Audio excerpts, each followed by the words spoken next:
En Corse, l'un des principaux dirigeants du mouvement indépendantiste, François Santoni, se constitue prisonnier 2 mois après sa condamnation à 4 mois de prison.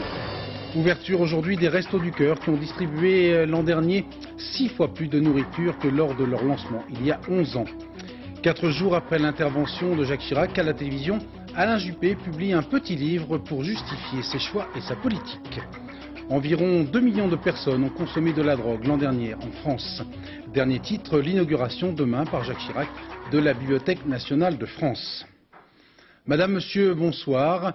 Rebondissement en Corse, François Santoni, le secrétaire général de la Concolta Nacionalista, considéré comme la vitrine légale du FNLC Canal Historique, s'est constitué prisonnier 2 mois après sa condamnation à 4 mois de prison ferme pour port d'armes illégales.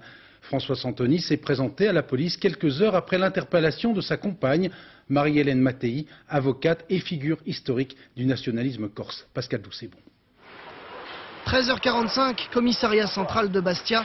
François Santoni, l'homme avec le bonnet, se présente, accompagné de Charles Pierry, le numéro 2 de son organisation, la Concolta Nacionalista. François Santoni a le sourire, mais ne vous y trompez pas, il s'agit d'une reddition. L'homme était officiellement recherché depuis sa condamnation à 4 mois de prison ferme pour port d'armes illégales. Chacun se demande maintenant si cette défaite signifie la rupture du dialogue. La volonté de la Concolta de recherche du dialogue est permanente. Nous n'avons jamais cessé de le dire, tout comme nous n'avons jamais cessé de dire non plus qu'il y a actuellement des gens qui de plus en plus cherchent à mener la Corse dans l'impasse que tout le monde rejette, celle de la répression, celle de la résistance, celle justement des années de violence. Quelques heures plus tôt, c'était la compagne de François Santoni, Marie-Hélène Mattei, qui est aussi l'avocat de la Concolta, qui était interpellée. La police soupçonne son implication dans l'affaire d'extorsion de fonds du golfe de Sperone. Sperone, où la maison du gardien a sauté jeudi. Un commando de 5 hommes cagoulés avait fait évacuer les lieux et disposer des explosifs. Et les dirigeants de la société propriétaire du golfe ont fait à la police un bien troublant récit. Ils affirment que cet homme, André-Noël Philippédou, restaurateur, est venu leur demander 4 millions de francs la veille de l'attentat, au nom, disait-il, d'amis qui ont le bras long. 4 millions qui lui ont été refusés. André-Noël Philippédou était déjà impliqué dans l'affaire OM Valenciennes, mais on ne lui savait pas d'amitié politique. Jeudi, le FLNC Canal Historique a revendiqué l'attentat de Sperone.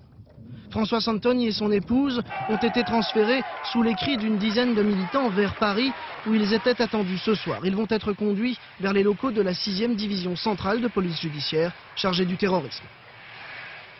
À l'heure même où François Santoni se rendait à la police, une rafale d'armes automatiques était tirée contre la façade de la gendarmerie de Bonifacio. Il n'y a pas eu de blessés, mais les enquêteurs ont relevé tout de même 14 impacts de balles. Commentaire cet après-midi du ministre de l'Intérieur, Jean-Louis Debré. 30 personnes liées directement ou indirectement aux derniers attentats en Corse sont désormais sous les verrous. 8 sont en garde à vue. On arrive au noyau dur. François Santoni est en tout cas l'un des personnages clés des derniers événements. Michel Fine.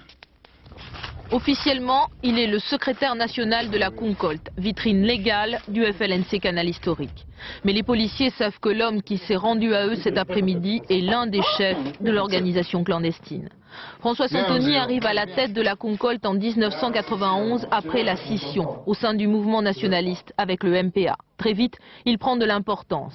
Mais 95, il échappe de peu à une tentative d'assassinat. Son garde du corps est tué dans l'attentat. Depuis, François Santoni vit entouré de gardes du corps. Je vis avec beaucoup de précautions, mais enfin je garde quand même une certaine sérénité d'esprit qui me permet encore de pouvoir réfléchir à un avenir politique.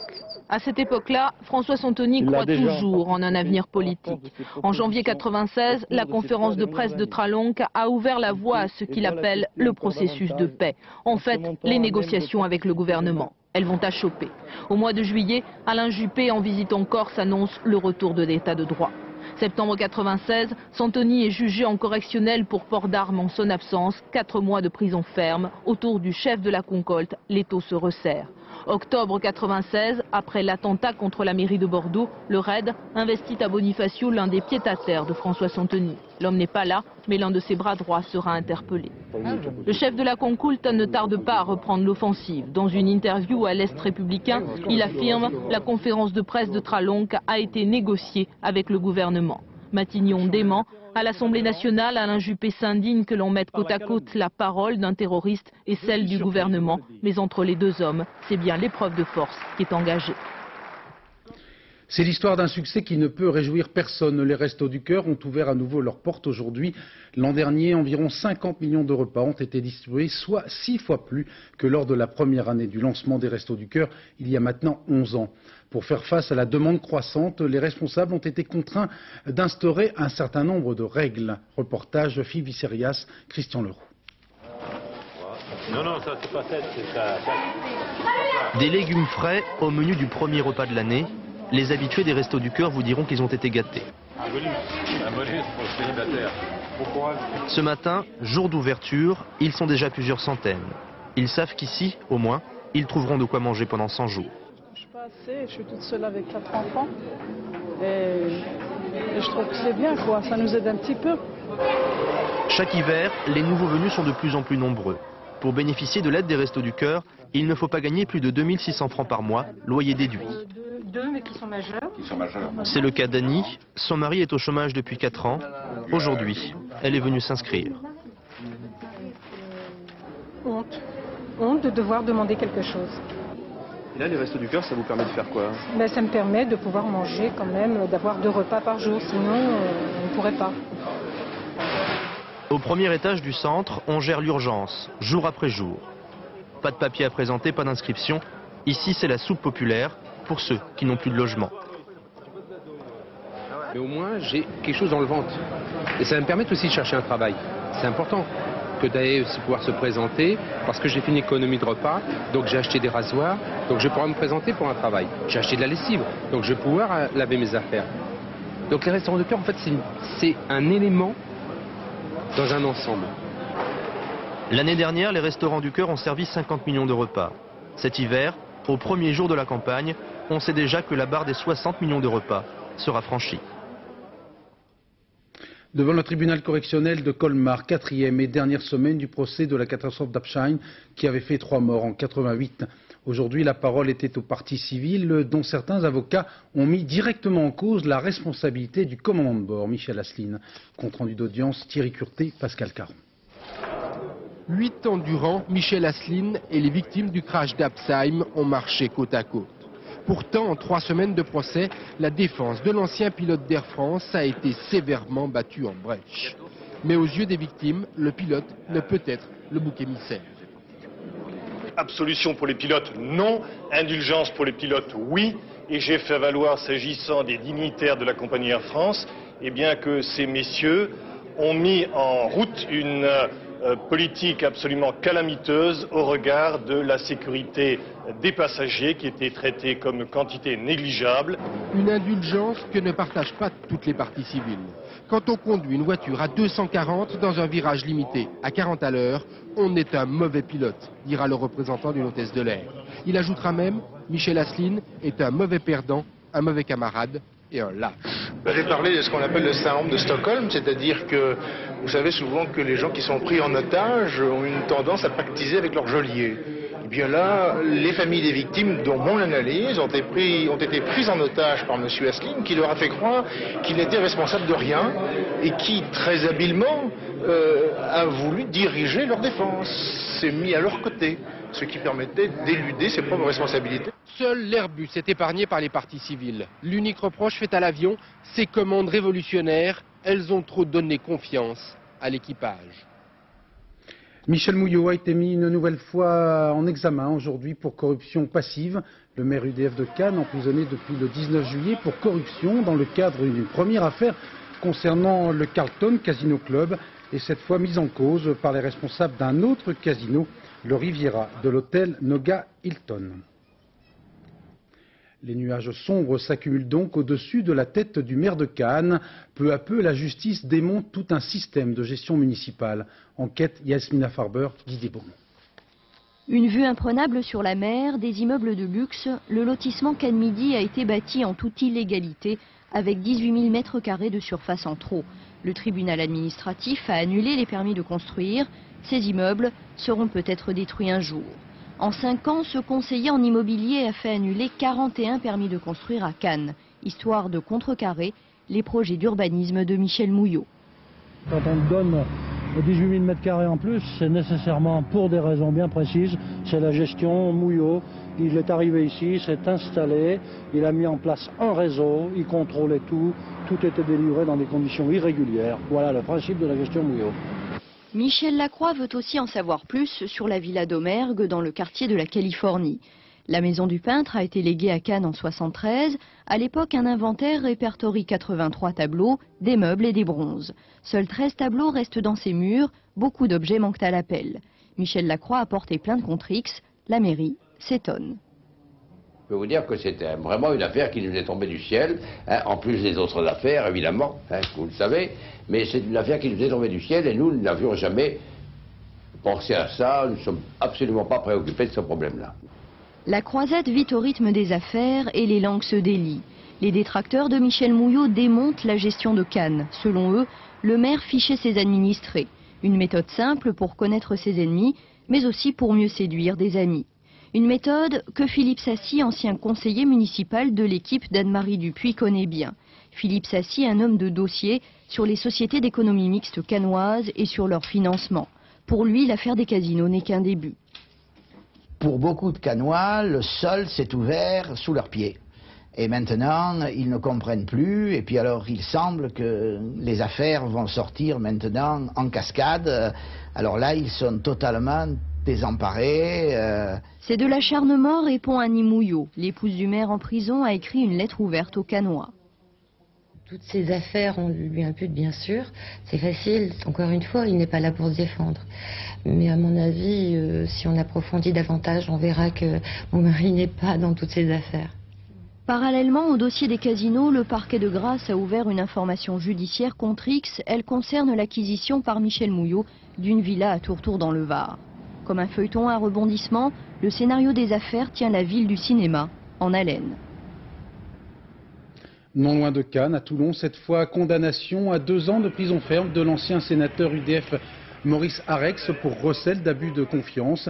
Les magistrats du tribunal correctionnel ont privé l'ancien maire de Toulon de ses droits civiques pour 5 ans, mais ils ont écarté le délit de corruption. Maurice Arex, qui a déjà effectué près de 10 mois de détention préventive, a annoncé qu'il ne ferait sans doute pas appel de cette condamnation.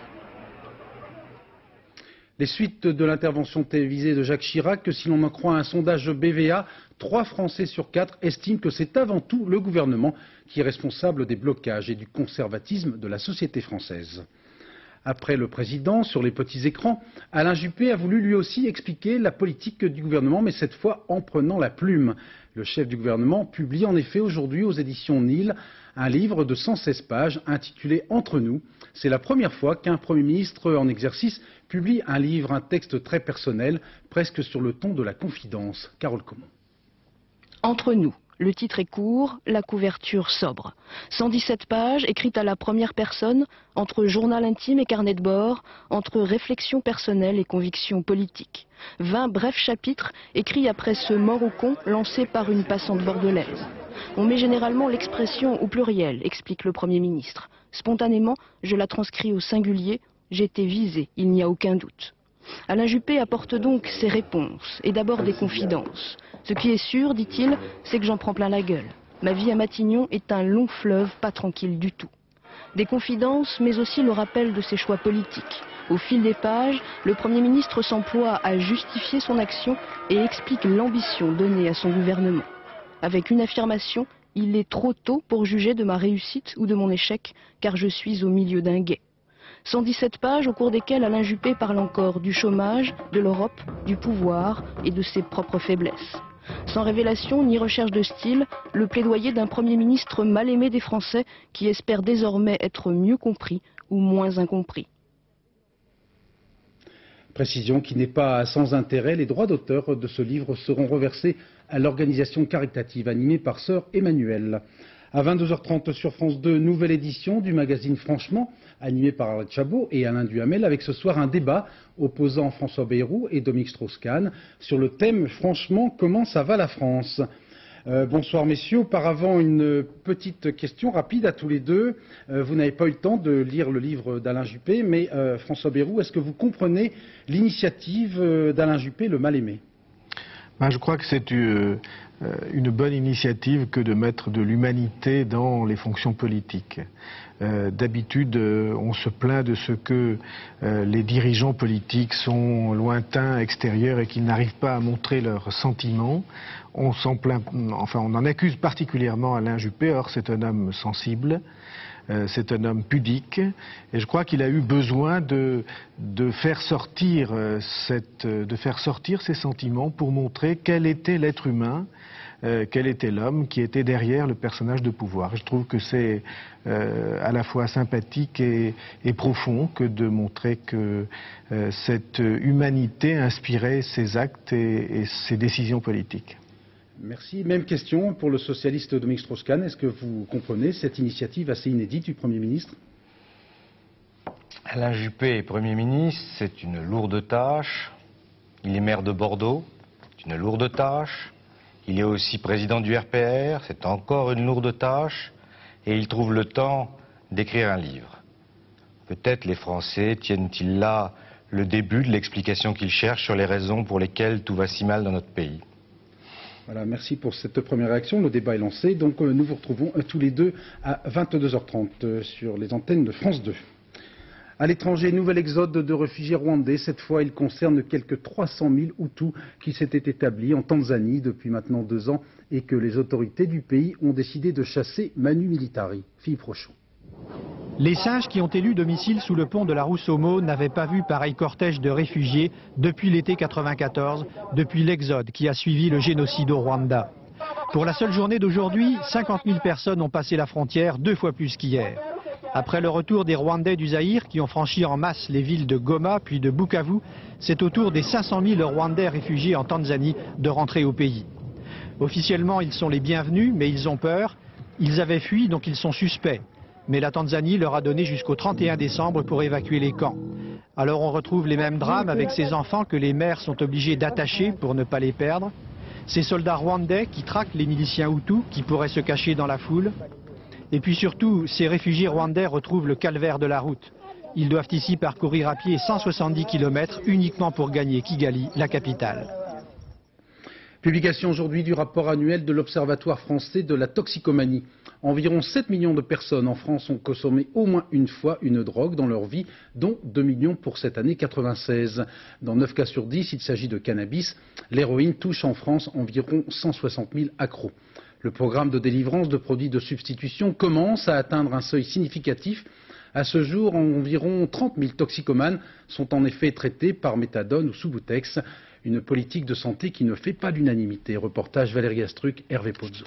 À 0,4 mg actuellement, 2 par jour. Prescrire des produits de substitution, c'est ce que fait régulièrement ce médecin généraliste. 120 toxicomanes sont suivis dans son cabinet. Cette patiente a cessé l'héroïne depuis 10 mois. Elle prend du Subutex pour éviter la rechute. Ça permet de ne plus être en manque, donc d'avoir une vie normale, de pouvoir me lever, de travailler comme tout le monde. De m'occuper de plein de choses. Je peux passer des nuits normales, je n'ai plus mal nulle part. Le Subutex, produit qui supprime l'état de manque. 26 000 toxicomanes en consomment car il suffit d'une ordonnance pour s'en procurer. Les médecins portent alors une lourde responsabilité. La prise en charge doit être parfaitement rigoureuse.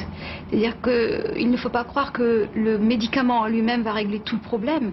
Mais c'est l'accompagnement du patient avec toute l'équipe autour du médecin qui va permettre justement au patient de s'en sortir. C'est un accompagnement et ce n'est pas un médicament comme un antibiotique qui traitera une bactérie.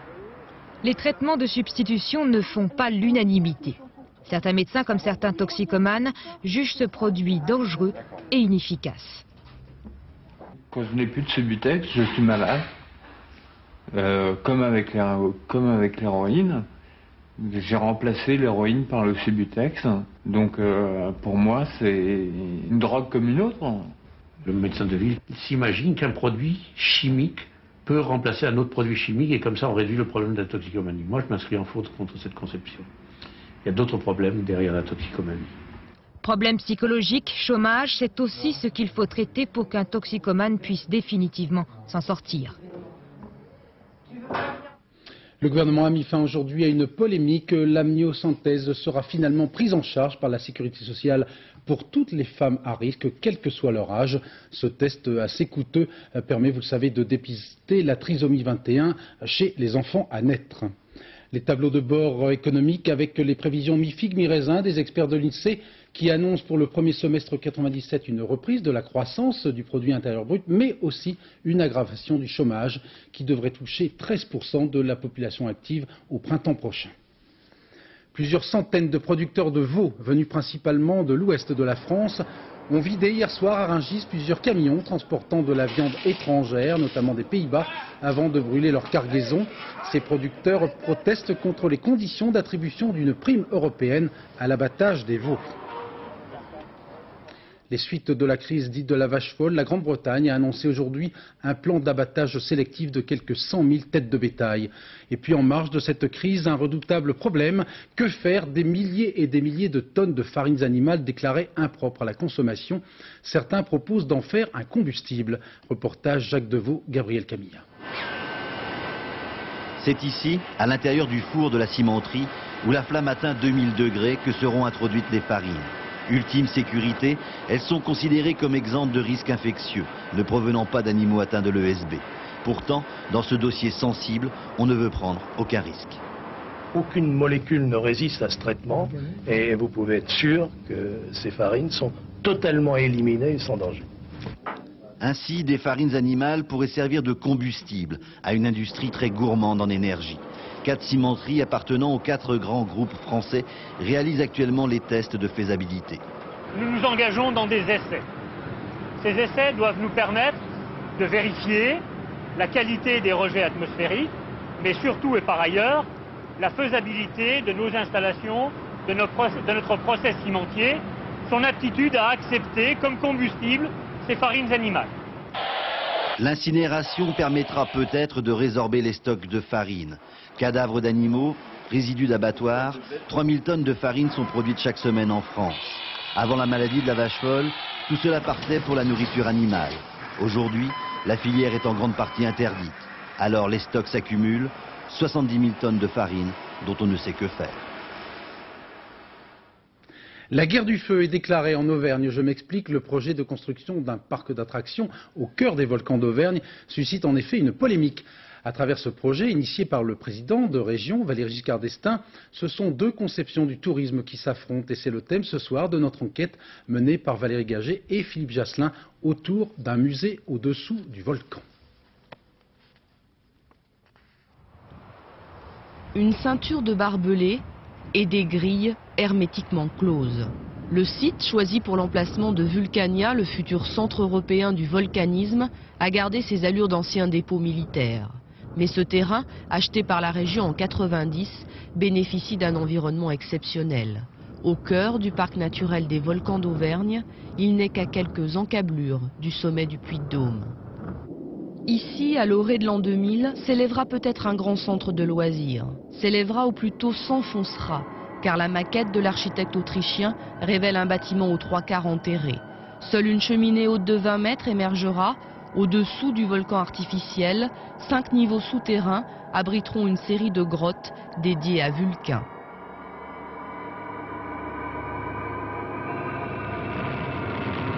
Coulée de lave, magma, vibrations, fumée, Vulcania, qui devrait coûter au bas mot 360 millions de francs, veut offrir un voyage virtuel au centre de la Terre à ses visiteurs. C'est au début de 97 que nous allons pouvoir commencer le projet. J'aimerais que nous puissions l'ouvrir au printemps de l'an 2000 et puis au point de vue de la symbolique, ça sera probablement la plus grande réalisation française de l'époque. En réalité, une réalisation d'avant-garde à beaucoup de points de vue et donc ça donnerait une forte image de l'Auvergne. C'est le calendrier que nous allons essayer de tenir. Défenseur intarissable d'un projet qui est avant tout le sien, Valéry Giscard d'Estaing multiplie les réunions d'information auprès des élus auvergnats. Président du conseil régional, mais aussi président du parc naturel, VGE met tout son poids dans la balance pour que Vulcania sorte un jour de terre. Quitte à bousculer un peu l'article 15 de la charte du parc, qui précise que l'implantation d'infrastructures lourdes est incompatible avec l'image du parc naturel. Pour un projet de ce type, il fallait qu'il soit dans un milieu volcanique. Vous ne pouvez pas attirer des gens, c'est comme si vous vouliez faire un musée océanographique, on va se mettre à l'intérieur des terres. Dans la visite, pour les gens, le fait qu'ils soient dans un environnement volcanique, c'est-à-dire qu'ils voient en grandeur nature l'ensemble de la chaîne des puits, les volcans, c'est un élément qui paraît très important. Giscardoscope, c'est le surnom donné à Vulcania par ses adversaires. Regroupés en comité, plusieurs associations ont déposé 3 recours devant le tribunal administratif qui ont retardé le début des travaux.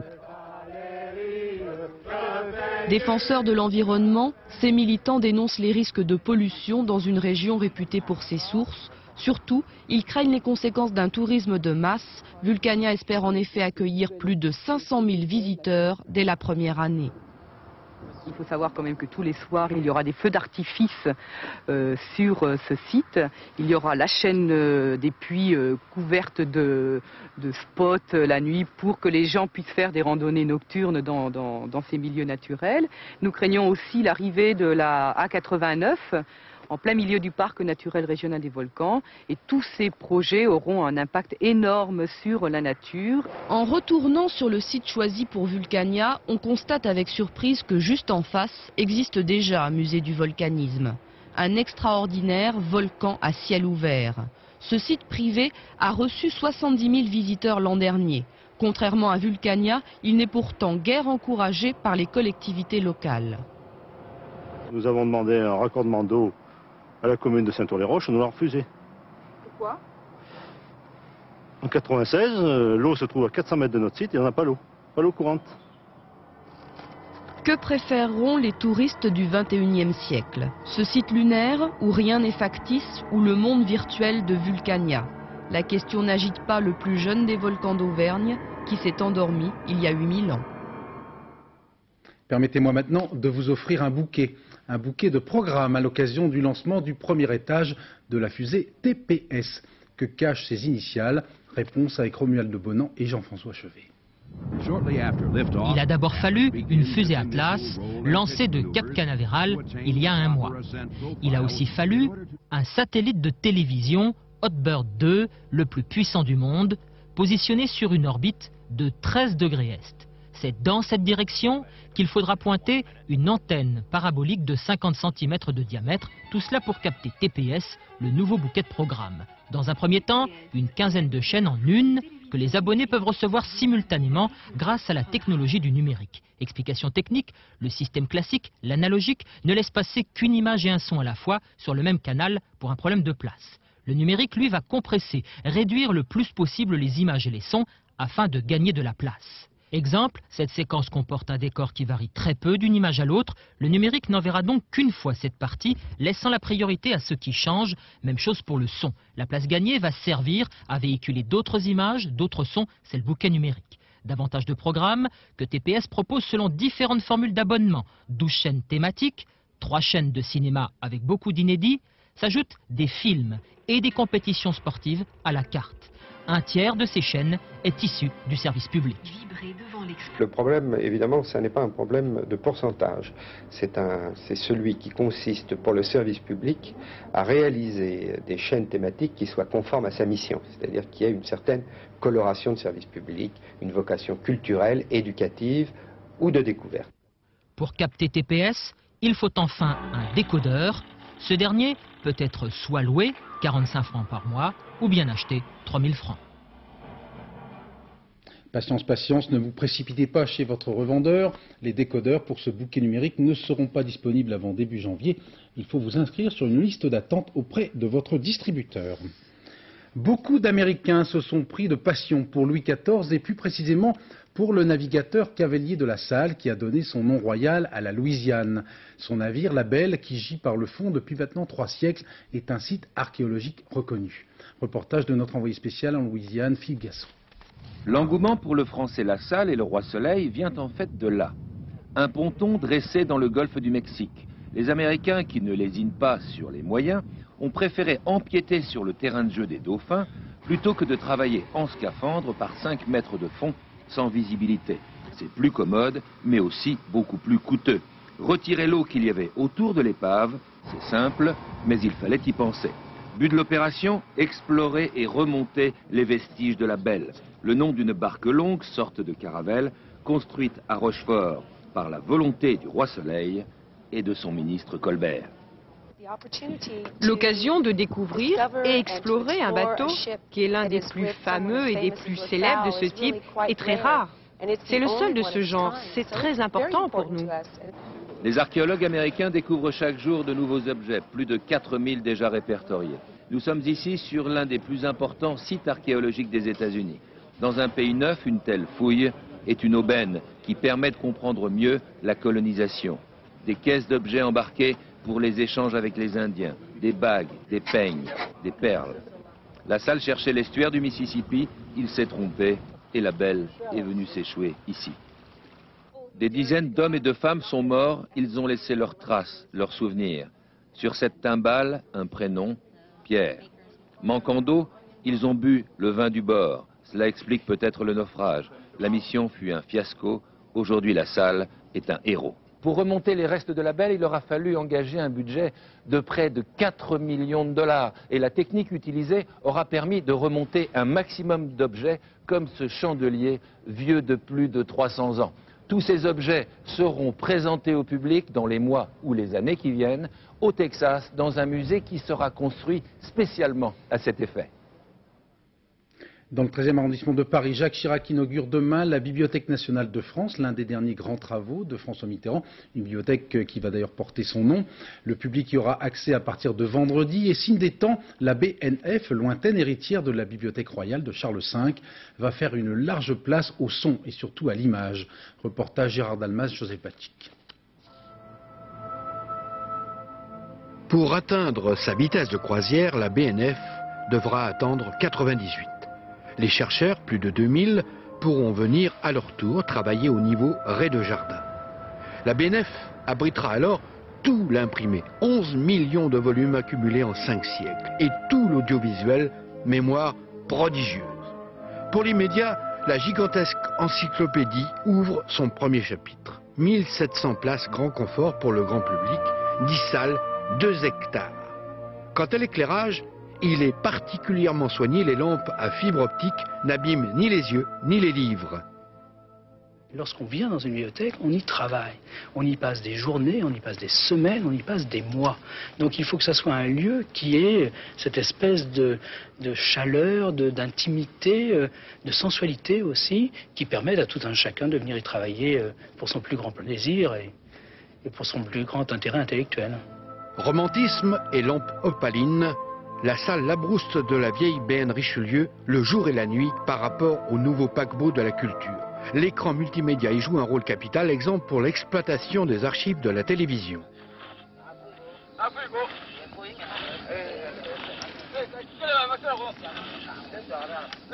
Balayer le sol pour qu'on puisse reconnaître les traces que laisseraient d'éventuels jeteurs de sorts. Pour l'instant, il n'y a pas de précédent, ni à cette échelle, ni à ce niveau d'intégration de technologies très pointues.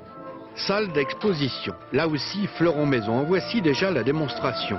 600 merveilles mondiales pour résumer tous les savoirs du monde. Exemple, le livre de Marco Polo, l'homme ayant rapporté les spaghettis à l'Europe. Tapis rouge pour le lecteur dans les déambulatoires de 250 mètres et bois de Koumé pour protéger les ouvrages stockés dans les 4 tours silos. La BNF va commencer à vivre avec les lecteurs, car une bibliothèque, c'est avant tout rencontrer le savoir des autres.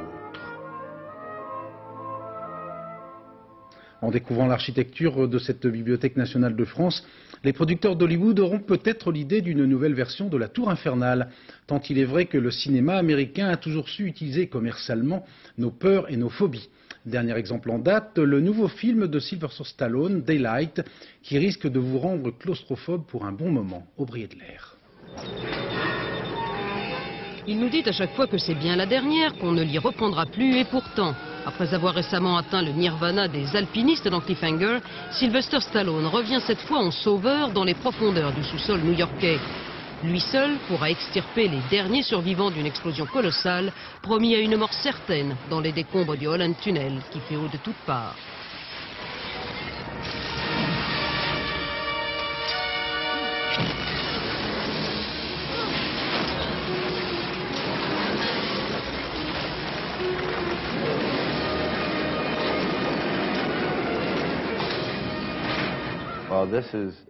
Ce film, je l'espère, est pour moi le début d'une transition. Je viens d'en finir un autre avec Robert De Niro et Harvey Keitel, et ça, c'est vraiment un nouveau départ.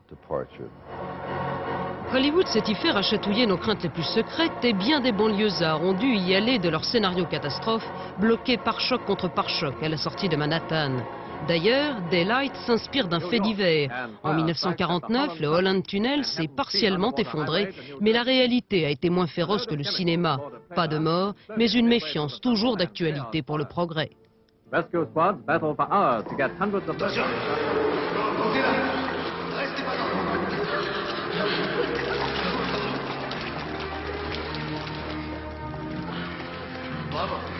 Restez tous groupés.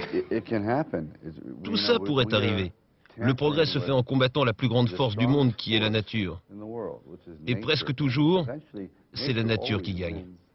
On ne vous dit pas comment cela se termine, vous vous doutez bien que ce n'est pas un tunnel qui peut arrêter Stallone. Mais la prochaine fois à New York, vous hésiterez peut-être à vous y engouffrer, sauf si Sylvester est dans la voiture. On va prendre le tunnel? Jamais. Je ne sais même pas si j'utiliserai encore un ascenseur. Ah bon? Ben tant pis, on prendra le pont alors. Au programme de France 2 ce soir, une nana pas comme les autres, puis Arlette Chabot qui vous présentera en compagnie d'Alain Duhamel son magazine. Franchement, avec donc ce soir un débat entre François Bayrou et Dominique Strauss-Kahn. Après le journal présenté par Philippe Lefebvre, vers minuit, le cercle du même nom en direct de la Bibliothèque nationale de France. Dans un instant, la météo, Sophie Davant, la météo nationale qui sera demain à l'honneur dans notre édition de 13h, puisque l'on y fêtera le 50e anniversaire du premier bulletin météo télévisé. Bon anniversaire à Ludwig van Beethoven, 226 ans, Pierre Delanoë, Liane Folly et Charlie Mottet. Excellente soirée, merci.